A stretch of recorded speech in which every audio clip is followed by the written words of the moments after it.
Attention! ધ્યાન આપો, સાંભળો મારી વાત, ધ્યાન આપો, સાંભળો મારી વાત. જ્યારે જીવ જંતુ બધા સોઈ રહ્યા હોય કે પછી ભોજન કરી રહ્યા હોય, પણ જો આવી ઘટના તમારા સાથે બની તો શું કરશો? સાંભળો મારી વાત, રાખો તમે યાદ. જો આવી ઘટના બની તમારા સાથે, જ્યારે કોઈ જાનવર કરડે તો શું કરશો?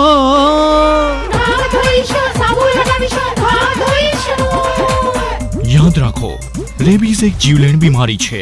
જ્યારે કોઈ પણ જાનવર જેમ કે કૂતરું, વાંદરું, બિલાડી કે કોઈ કરડે કે નખ મારે તો સૌથી પહેલા તમે એ ઘાને વહેતા સ્વચ્છ પાણી અને સાબુ લગાવીને 15 મિનિટ સુધી ધોવો જોઈએ. પછી તરત જ નજીકના સ્વાસ્થ્ય કેન્દ્રમાં જાઓ અને ડોક્ટરની સલાહ પછી રેબીઝનું સંપૂર્ણ ટીકાકરણ લગાવો. યાદ રાખો, સંપૂર્ણ ટીકાકરણ દ્વારા જ રેબીઝથી બચી શકાય છે.